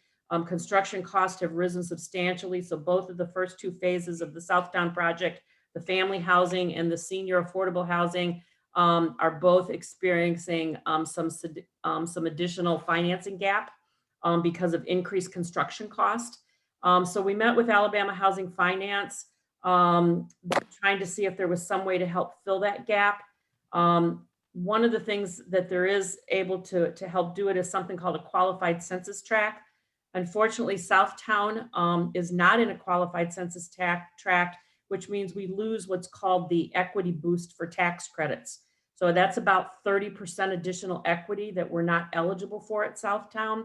So we've begun some discussion with them about whether or not we had they would be willing to allow that boost to go forward. And they said that because it's not in their qualified allocation plan, they could not do that because it does not allow for a waiver. They did talk to us though about some secondary financing funding. And of course, we've got our heads and hands and minds and everything around the infrastructure funding that will be coming out both at the state level and at the local level, and being able to see how we might be able to tap into some of those funds to assist with some of our real estate development projects. The next page, Christy. One of the things as we continue to do title work to clear up the land for Southtown is we found that there's a small parcel of land that's actually still in the name of the Alabama Department of Transportation. So we're currently working with them on getting possession of that parcel. We thought that we would be able to get it at no cost, but unfortunately, some of the Department of Transportation received funds from the Federal Highway Department, so it requires a sale at fair market value. So we're currently working with them on what the value is. It's a small parcel, so we don't think it's significant, but it is part of the portion that we're required to ground lease to the developer for this component. The public housing portfolio repositioning, we are still working on finalizing development partner evaluation scores, and we're looking forward to coming back to the board next month to talk a little bit more about the repositioning strategies for the overall portfolio. We had an opportunity to have a debriefing with HUD on the choice neighborhood application that was submitted last year for Smithfield. It was very helpful. They went through detail on where our application was not strong enough. It was particularly related to the people strategy as well as the leverage that's required. So we're reviewing that and going to make a determination whether we're going to pursue another application going forward this year. Real quickly, I've provided some information in this month's report about the energy performance contract. This is the large contract that's been in place for several years, since 2015. That basically enables housing authorities to do energy improvements.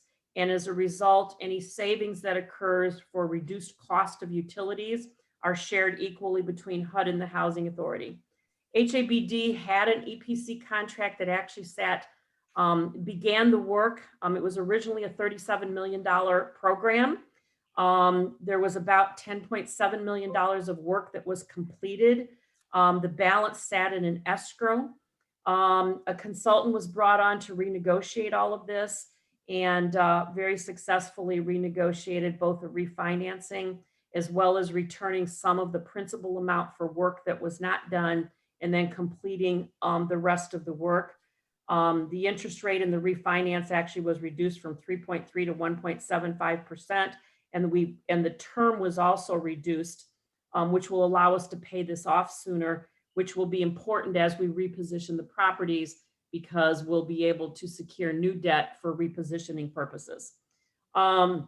There is a balance in the escrow to finish up one final work item, which we are currently preparing the scope for. This is to put water monitoring equipment to be able to detect water leaks quicker, to reduce the cost of water overall. Finally, Tuxedo Terrace, I'll just highlight real quick. We've been working with the auditor. There was some misunderstanding on the structure of some of the partnerships that the housing authority has, and what column they fit in under the HUD required reporting format. So we've been working through determining what is considered a discrete component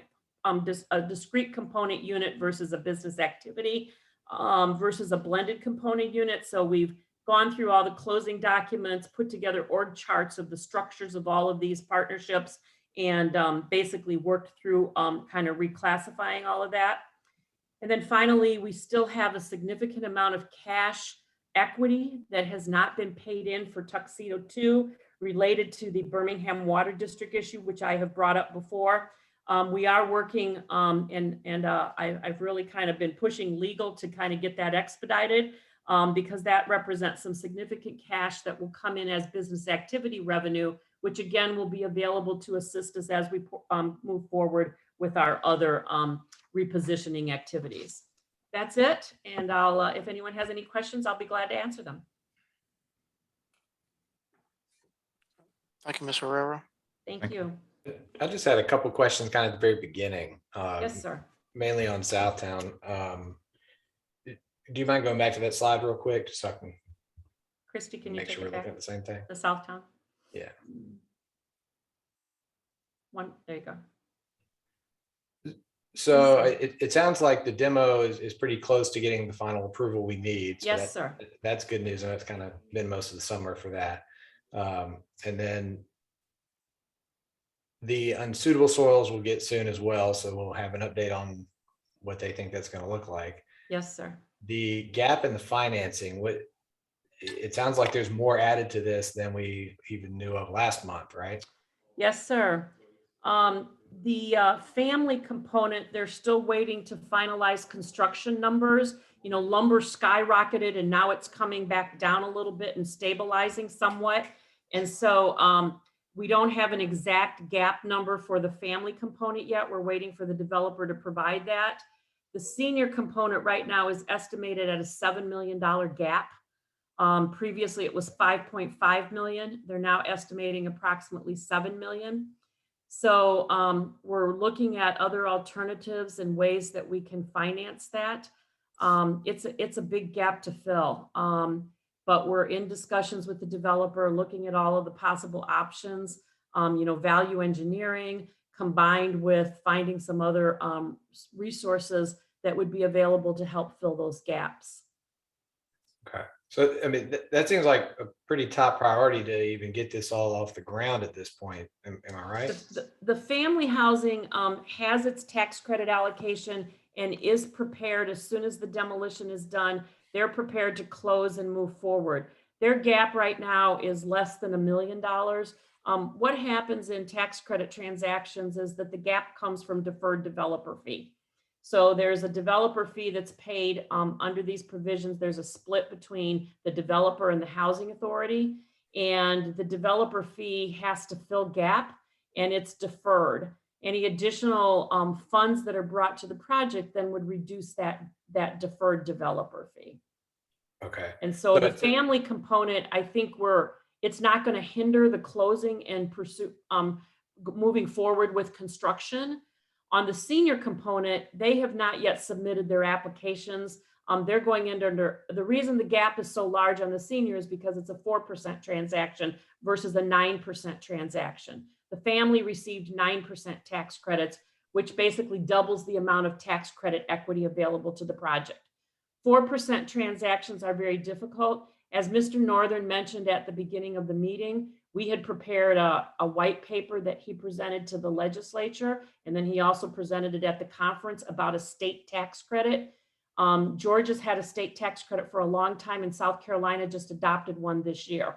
And so we presented, there's 22 states across the country that have state tax credits, and that state credit significantly helps fill the gap on 4% transactions.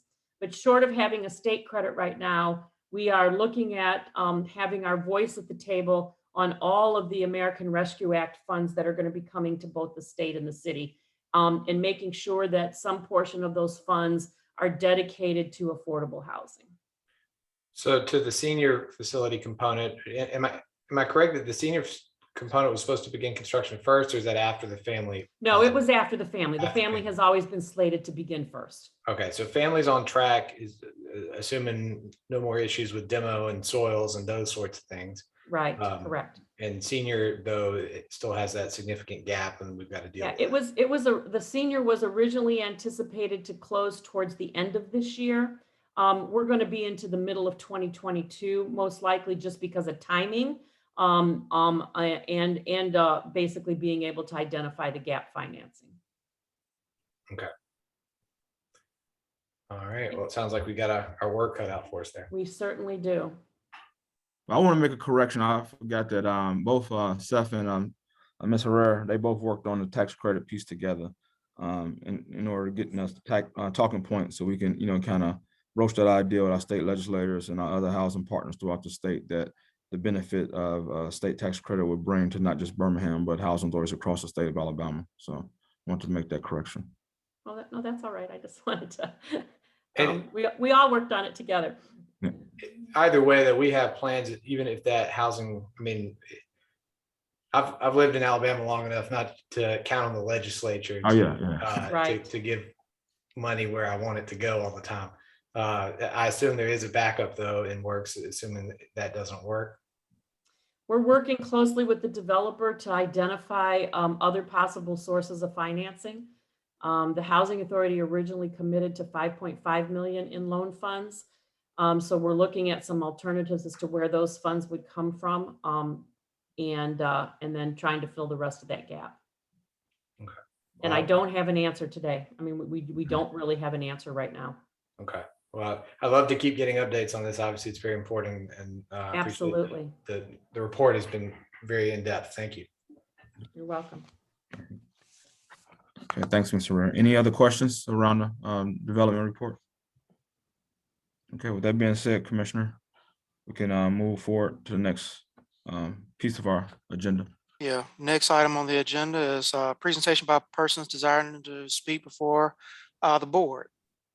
So if anybody has a desire to speak, please let me know and I'll recognize you, and we'll go from there.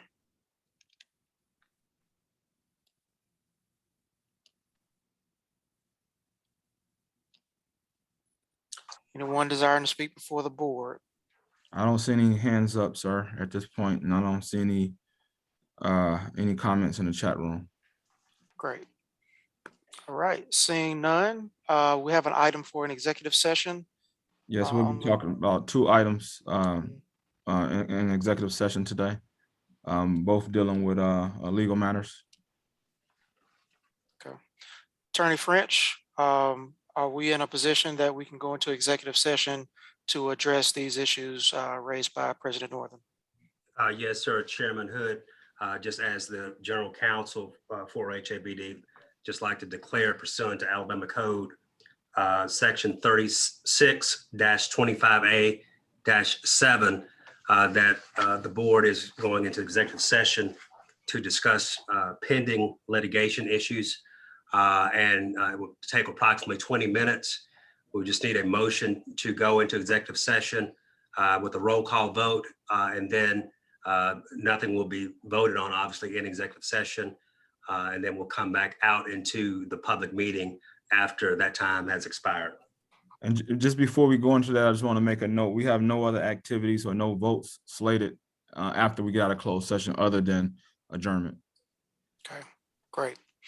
That being said, I will entertain a motion for us to go into executive session for approximately 20 minutes. And now I'll call for a roll call vote of commissioners. Vice Chairman Lewis, Make a motion that we move into executive session. Second.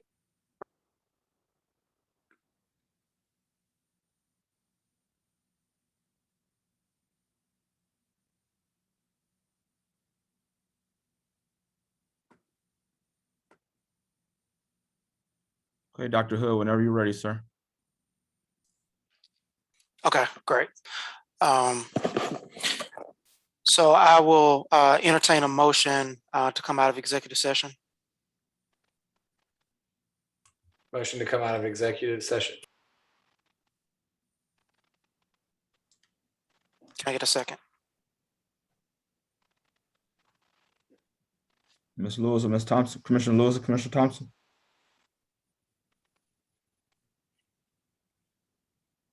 They can't unmute themselves. Terrain, if you can unmute Commissioners Thompson and Lewis.